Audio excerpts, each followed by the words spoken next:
Welcome to the Futility Closet podcast, forgotten stories from the pages of history. Visit us online to sample more than 10,000 quirky curiosities, from Pythagoras in tangrams to a sculpture in blood. This is episode 191. I'm Gregg Ross. And I'm Sharon Ross. The world's longest airplane flight took place in 1958, when two aircraft mechanics spent 64 days above the southwestern U.S. in a tiny Cessna with no amenities. In today's show, we'll follow the aerial adventures of Bob Timm and John Cook as they set a record that still stands today. We'll also consider a derelict kitty and puzzle over a movie set's fashion dictates.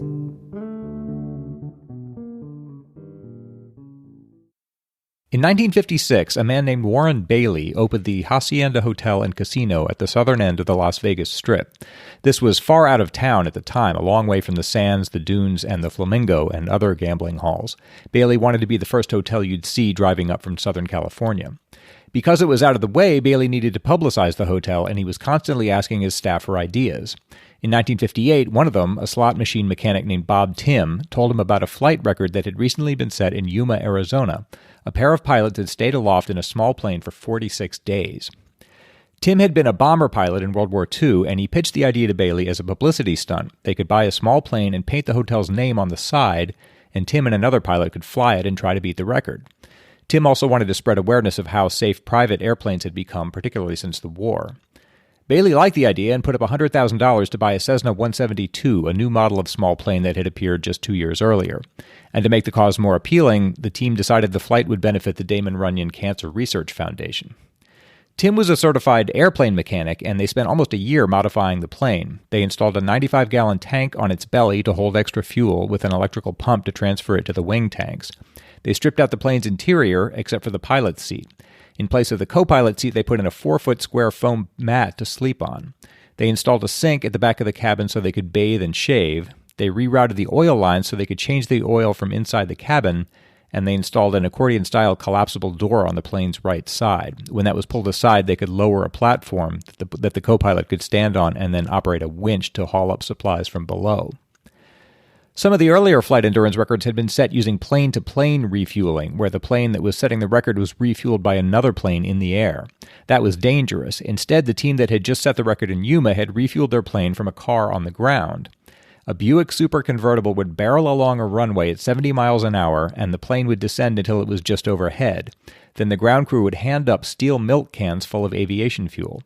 The runway they used was 5,000 feet long, so there was very little time to do this. At 70 miles an hour, they had just enough time to hand off 4 fuel cans on each run, and even then the car would sometimes slide off the end of the runway into the desert.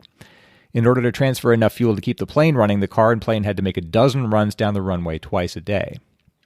Incidentally, if that sounds dangerous, sometimes the pilots' wives would ride along in the refueling car, and at 70 miles an hour, they would stand up in the car and kiss their husbands as they hung out of the cockpit. Anyway, in Las Vegas, their basic plan was to do the same thing. They got the government to close a remote stretch of highway near Blythe, California, just west of the Arizona border, where the plane could descend to meet a speeding truck. But rather than hauling up the fuel in milk cans, the plane would lower a winch and snag a fuel hose on the truck, haul that up, and insert it into the fuel tank on the plane's belly. They had a high-powered pump that could fill the belly tank in about 3 minutes, and from there the fuel could be transferred to the wing tanks as they needed it. That was an improvement on the Yuma plan, but they'd have to do this dangerous dance dozens of times during the flight, with the plane and truck connected by a hose for 3 minutes at a time, and the truck would have to drive fast enough to keep up with the plane, since planes can stall at low speeds. Using this plan, Timm made 3 attempts at the record with a co-pilot whose name has been lost. All 3 attempts ended early due to mechanical failures. First, there were refueling issues, then there was a clogged fuel filter, and finally the engine started knocking. The last flight ended after only 17 days, so Timm decided to stop and address the mechanical problems, and at the same time to find a new co-pilot since he and the first one weren't hitting it off. One interesting note here just in passing, on the last of these 3 early flights, at one point Timm was cruising along at 4 a.m. when he noticed a bright flash of light in the northern sky and made a note of it in his log. They realized later that this had been an above-ground atomic bomb detonation at the Nevada test site 65 miles northwest of Las Vegas. It was one of the last tests. The government suspended above-ground nuclear testing on October 28th of that year. Anyway, Timm found a new co-pilot, John Cook, who was also a certified mechanic, and the two of them took off from McCarran Field in Las Vegas on December 4th, 1958. They added a new step this time. After they got airborne, they made a low pass over a speeding truck, and one of the ground crew reached up with a large roller and painted stripes on the plane's tires with a special white paint. That would prove they weren't cheating. The painted tires would be inspected every day, and if they made a secret landing anywhere, the painted stripes would be erased or defaced. There was an autopilot installed on the plane, but Timm and Cook decided to take turns flying and sleeping in 4-hour shifts. They had one radio to talk to the mechanics at their base and another to talk to their families at home. Timm's son, Steve, who was 5 years old at the time, said later, "We were able to talk to my dad on a regular basis. It was a really big deal." And the Hacienda Hotel set up a radio in its lobby so that guests could listen in as part of the publicity campaign. The two pilots settled into a routine. Every 4 hours, one of them slept while the other flew, did chores, and got some exercise. They also passed the time by reading comic books and playing games like guessing how many cars they'd pass in the next hour. For the most part, they just flew legs around the southwestern desert within a few hundred miles of their base, but occasionally they flew as far west as Van Nuys and Los Angeles in California to get radio and TV publicity. They were seen most often by the residents of Blythe, California, 200 miles south of Las Vegas, where they did the refueling runs. The Hacienda Hotel cooked meals for them, then chopped up the food and stuffed it into thermos bottles, which the ground crew handed up during refueling runs, along with any extra clothing they needed. They got a special turkey dinner at Christmas that was crammed into thermos bottles. They shaved and brushed their teeth at the steel sink they had installed in the back of the plane, and they could take precarious sponge baths by opening the accordion door, extending their custom-built platform, and standing in the wind. Every other day they were given a quart of bath water, a large towel, and a bar of soap. There's one question that everyone asks. The Cessna 172 doesn't come standard with a toilet, and there's no room to install one, even temporarily. So they used a folding camp toilet and plastic bags, which they then drop over unpopulated areas. Ooh. Mark Hall Patton, the administrator of Clark County Museum in Las Vegas, said, "I once asked John's widow if they'd handed down the waste during refueling runs. She said no, that's why it's so green around Blythe." Most of the flight was so uneventful that their biggest problems were boredom and fatigue, but there were some memorable exceptions. Sometimes news photographers would rent planes to fly alongside them to get a story, and Cook would impress them by standing on the platform and cleaning the windshield. At Christmas, they dropped gifts into Timm's backyard for his two sons. Gregg Timm, who was 6 years old at the time, later said they flew by in the airplane in the daytime and tossed out of the airplane candy cane stockings with little parachutes. As they floated down, my brother and I tried to snatch them before they hit the ground. On January 9th, their 36th day in the air, Timm dozed off over the Blythe airport at 2:55 a.m., just minutes before he was supposed to awaken Cook.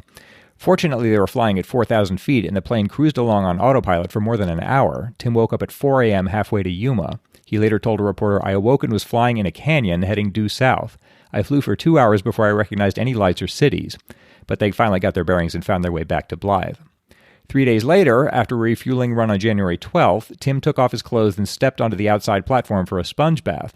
He had just started by brushing his teeth when Cook realized that they weren't going to clear an upcoming ridge unless they pulled in the platform. He shouted the danger and watched as Timm, who weighed 240 pounds, hastily pulled in the platform buck naked with a toothbrush sticking out of one side of his mouth and toothpaste streaming out the other. They cleared the ridge, but after that they did their toothbrushing over flatter terrain. At about the same time, the generator failed, which meant that the lights and the heater went dead. Winter nights are cold even in the desert, so they had to wrap themselves in blankets. Cook's log reads, "Hard to stay awake in dark place, can't use radio, can't use electric fuel pump all gasoline by hand using minimum lights. Don't realize how necessary this power until all of a sudden sitting in the dark, no lights in panel to fly by, flashlight burning out, can't see to fix the trouble if you could fix at all." Eventually, during a refueling run, the ground crew passed them up a backup generator that was powered by wind, and they attached that to one of the struts in midair. Its output was limited, so they had to light the cabin with a string of Christmas lights.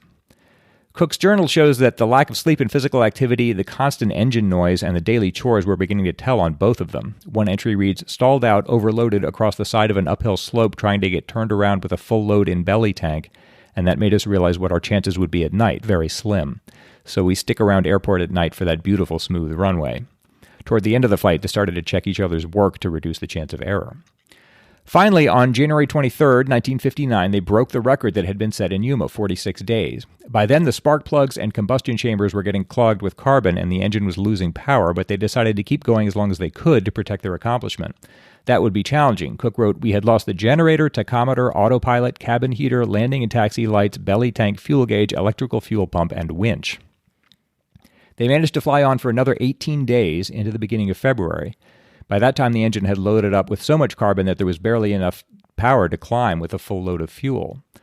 They finally ended the flight at McCarran Field on February 7, 1959. 200 people came to see them land. Cook said there sure seemed to be a lot of fuss over a flight with one takeoff and one landing. Both men had to be carried from the plane, which was grimy and streaked with exhaust. Their total time aloft was 64 days, 22 hours, 19 minutes, and 5 seconds, which beat the previous record by 18 days. They had flown 150,000 miles, the equivalent of circling the world 6 times at the equator. They had refueled from the speeding truck 128 times during the flight, and the little plane's engine had run continuously for 1,559 hours. Their feat brought publicity to the hotel as they'd hoped, but Timm also said, "If we have proved anything, it is that light airplanes provide a safe and economical means of transportation. Our flight has shown that businessmen can fly small planes with confidence in aircraft performance." Afterward, Timm went back to work at the Hacienda Hotel, and Cook continued his career as a pilot. The plane was displayed at the Hacienda Hotel for 2 years. Then, after the publicity faded, it was sold to a Canadian bush pilot who flew it north. Before Timm died in 1978, he reminisced about the flight and told his sons that he longed to locate the plane. His second son, Steve, made a concerted effort and finally found it on a farm in Carrot River, Saskatchewan. He brought it back to Las Vegas in 1992. John Cook died in 1995, and the Hacienda Hotel was demolished in 1996, but the plane remains. It's hanging from the ceiling of the baggage claim area at McCarran International Airport. The flight happened almost 60 years ago now, and Bob Timm and John Cook still hold the record for the longest airplane flight in history. Hall Patton, the museum administrator, said no one has broken that record since. The first thing that was up longer was Skylab, and that doesn't count. Partly that's because Bob Timm accomplished his goal of proving the safety of private airplanes. The American public saw that if a light plane could stay for more than 2 months without a mishap, then private aircraft were safe and reliable. There was no need to prove that a second time. But another reason is that Bob Timm and John Cook put the record so far out of reach that beating it would be extremely unpleasant. Timm's son Steve said, "Staying in the air for 65 days in a little plane the size of a Toyota, not landing, the noise, the danger, flying at night, all the various things that could have gone wrong that didn't. My dad was in his early 30s and it almost killed him. My dad and John Cook were very lucky to have survived that, let alone break the record." Sometime after the flight, a reporter asked John Cook if he'd ever do it again. He said, "Next time I feel in the mood to fly endurance, I'm going to lock myself in a garbage can with the vacuum cleaner running and have Bob serve me T-bone steaks chopped up in a thermos bottle. That is, until my psychiatrist opens for business in the morning."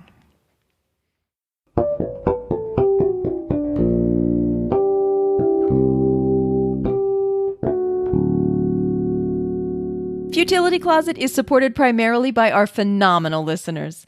We just wouldn't be able to commit to the amount of time that the show takes to make if it weren't for the donations and pledges we get. If you'd like to contribute to the celebration of the quirky and the curious that is Futility Closet, you can find a donate button in the Support Us section of the website at futilitycloset.com. Or if you'd like to support us in a more ongoing way, you can join our Patreon campaign, where you'll also get access to outtakes, extra discussions on some of the stories, more lateral thinking puzzles, and updates on Sasha, the official Futility Closet podcast. You can check out our Patreon page at patreon.com/futilitycloset or see the link at the website. And thanks again to everyone who is a part of Futility Closet.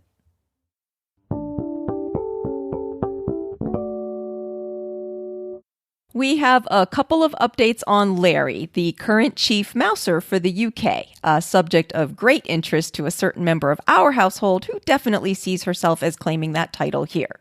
Victoria Edwards wrote, "Dear Gregg, Sharon, and Sasha, I have just listened to episode 179 and greatly enjoyed your coverage of the clearly very serious and not at all frivolous press coverage of the 10 Downing Street chief mousers past and present.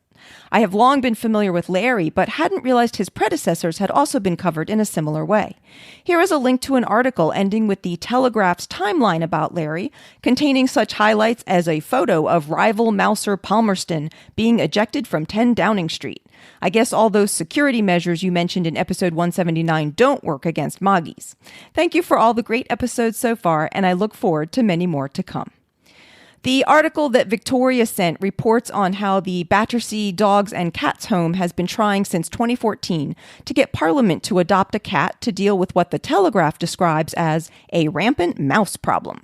The charity has 2 cats they are specifically recommending for the position, suggesting that it would be much more cost-effective than the £130 a year currently being spent on pest control.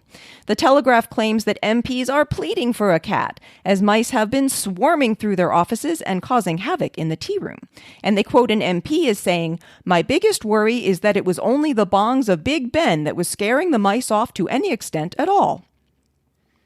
The article notes that Whitehall currently has 5 mousers in residence, with Larry in 10 Downing Street, Palmerston at the Foreign Office, Gladstone taking the role at the Treasury, and Evie and Ossie in the Cabinet Office, but that Parliament has been left catless.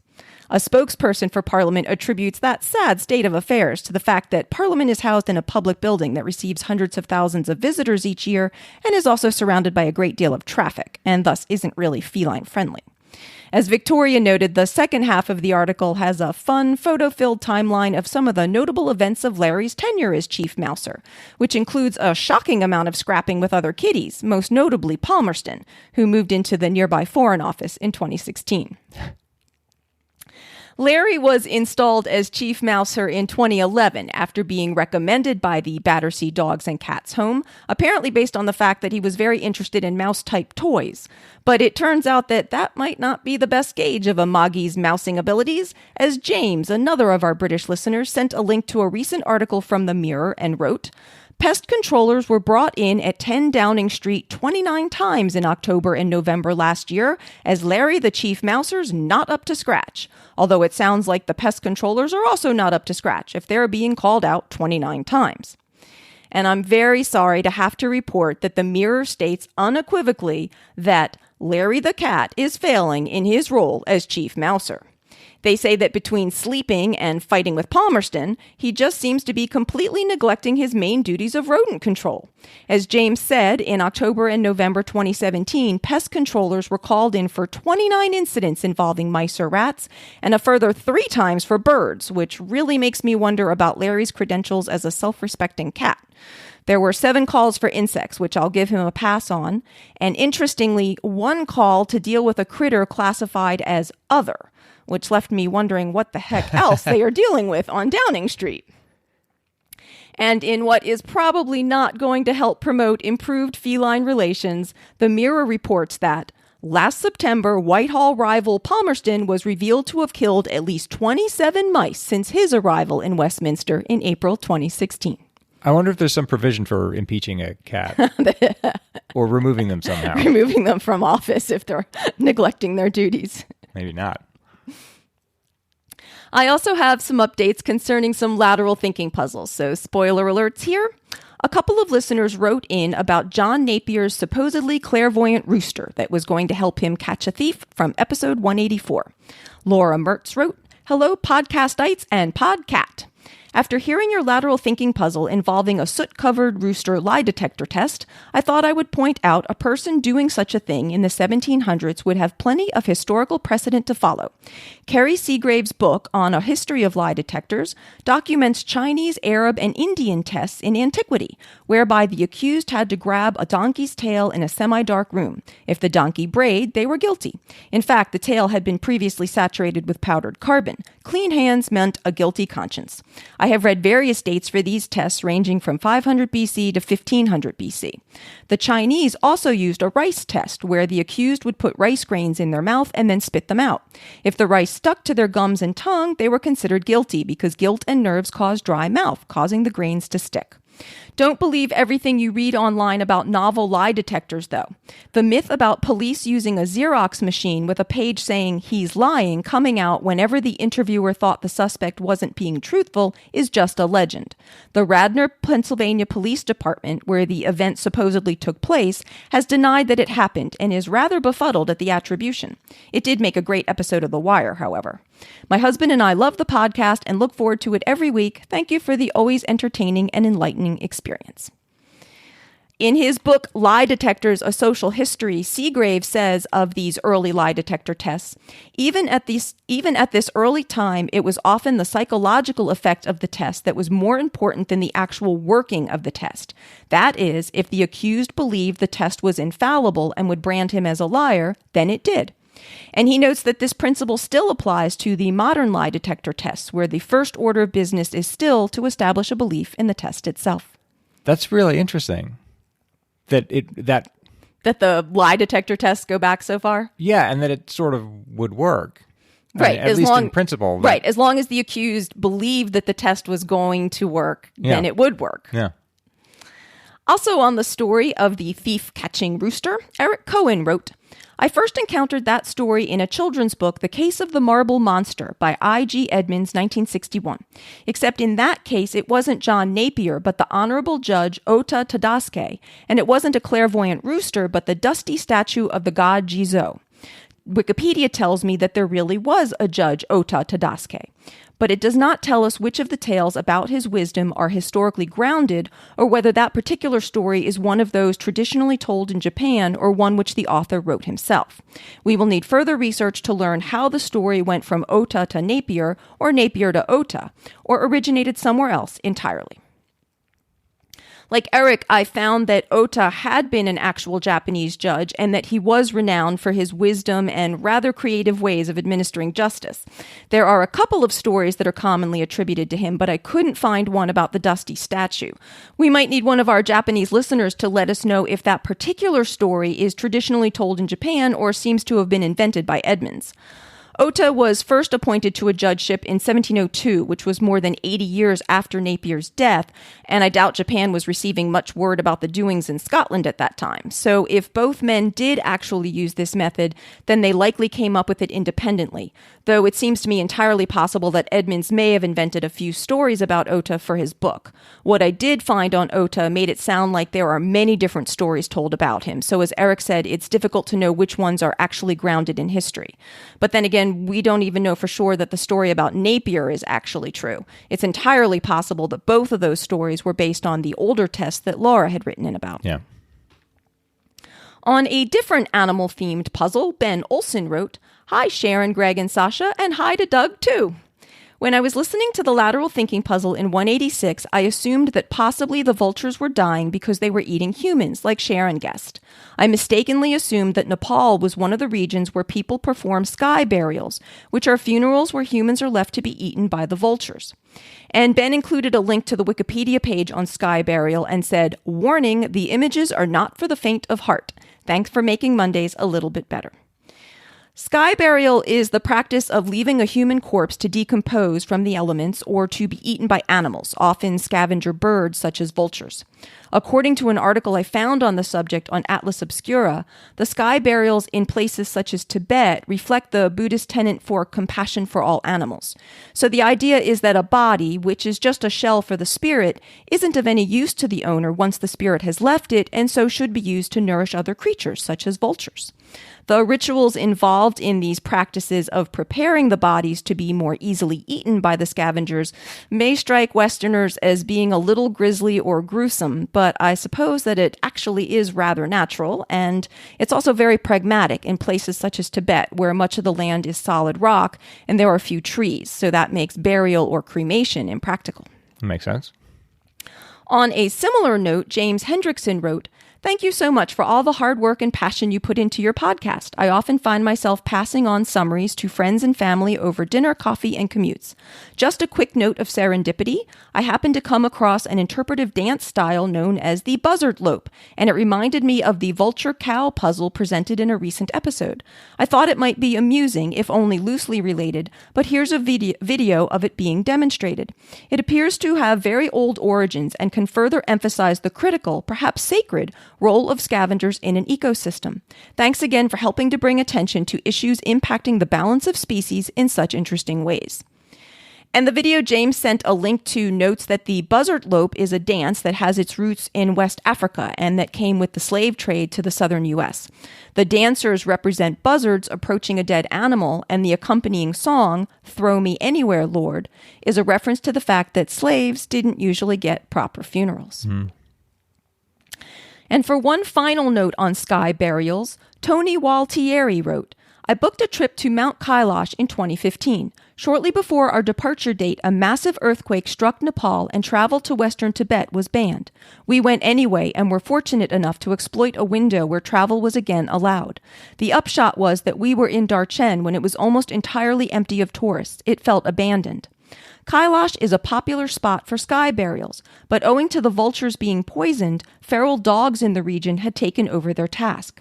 They've developed a taste for human flesh, our guide Tenzin told us, just as he dropped us off at a guest house where we were the only guests. The outhouses were 400 yards away across an empty lot, and the sound of barking echoed in the night.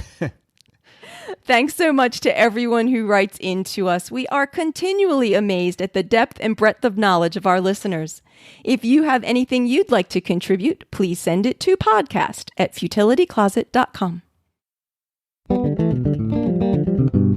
It's Gregg's turn to try to solve a lateral thinking puzzle. I'm going to present him with a strange-sounding situation, and he has to work out what's going on, asking only yes or no questions. This puzzle is based on something that I read in Dan Lewis's Now I Know e-newsletter.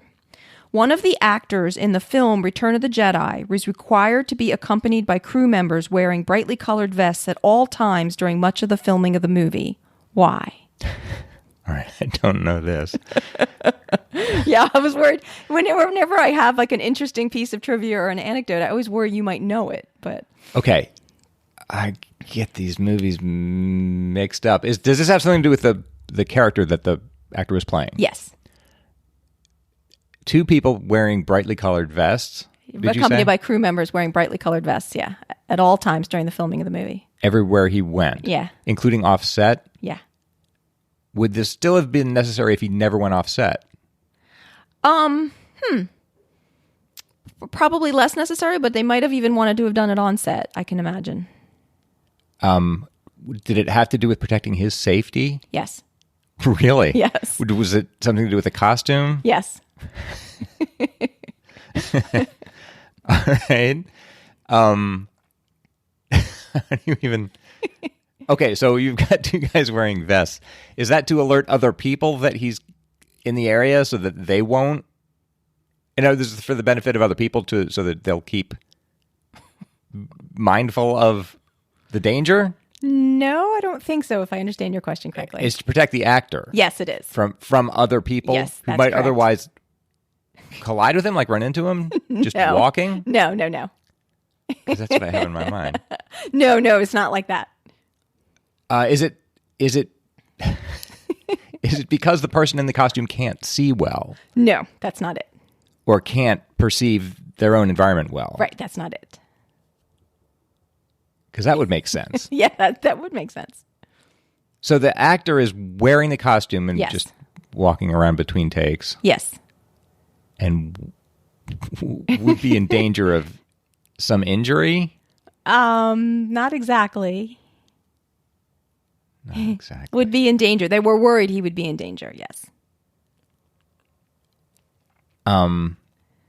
Because you got to figure the guys... Do the guys in the vest do anything except just walk around next to him? They do nothing except just walk around next to him. But it was important that they be in brightly colored vests. I'd ask if it would help if I could narrow down who the character is, but I don't think I'm going to know them well enough to be able to just figure that out. Would that help me? It might help you, and I think you would know the character. So it's one of the main characters. It is. What movie is it? Return of the Jedi. That was the movie that came out third chronologically in terms of... It was filmed in 1982. No, I know the one you mean. I'm just trying to remember that movie. That's quite a long time ago now. Okay. But it's one of the characters that's associated with Star Wars. Let's say they didn't do this. Yeah. And whoever this was just walked around. Yeah. And this misfortune happened, whatever it was they were trying to guard against. Yes. That would help you to know, too, what they were trying to guard against. Would the person be physically injured? Yes. They were worried that the person would be physically injured, yes. Okay. Would he be injured by his own costume? No. No. But he would be injured because he was in the costume. But not by the costume. Is it because people would mistake him for... Yes. That's what they were afraid of. I was half joking and asking. No. That's what they were afraid of. All right. I'm trying really hard to remember that movie. It's been a while. There's a character who when he's in costume, could be mistaken... Yes. ...for something that is not a character. And people would... Oh, is it R2-D2? No. Is it that people would mistake it for some... piece of equipment or... Oh, that's an idea. No. You could mistake R2-D2 for like a trash Right, let me can tell you, it was the actor who played Chewbacca. I had that in mind, but what would be the danger then? Well, they were filming the movie in the Redwood National Park in California. So if you saw Chewbacca from a distance and didn't know it was Chewbacca in California... You'd think it was Bigfoot. You'd think it was Bigfoot. That's exactly right. Are you serious? I'm dead serious. Apparently, the Pacific Northwest is the general area in which Bigfoot is believed to be living in, and so they required Peter Mayhew, who played Chewbacca, to be accompanied by crew members so as not to be mistaken for Bigfoot and shot. As I said, the filming was in early 1982. A brief film that was purportedly of Bigfoot had been shot in 1967 in Northern California, and it set off this whole Bigfoot craze in the area. And for several years, there was this intense search for Bigfoot, dead or alive, right? And so they were really afraid that if people saw Chewbacca from a distance or maybe even up close, that somebody might try taking a shot at him. I hate to say it, that's probably wise. Yeah, I mean, it would look sort of like Bigfoot if you think about it. And that might even have worked for all we know. Yeah. So this was a happily non-fatal puzzle. I'm sure it was especially happily for Peter Mayhew that it was non-fatal. And we can always use more lateral thinking puzzles. So if you have any that you'd like to send in for us to try, please send them to podcast@futilitycloset.com. This podcast would not still be here today if it weren't for the generous support of our listeners. If you'd like to help support the show, please check out our Patreon page at patreon.com/futilitycloset or see the support us section of the website at futilitycloset.com. While you're at the site, you can also graze through Gregg's collection of over 10,000 concise curiosities, browse the Futility Closet store, check out the Futility Closet books, or see the show notes for the podcast with the links and references for the topics we've covered. If you have any questions or comments for any of us podcastites, you can email us at podcast@futilitycloset.com. Our music was written and performed by the multi-talented Doug Ross, who also provided invaluable help with some tricky Japanese pronunciations. Thanks for listening, and we'll talk to you next week.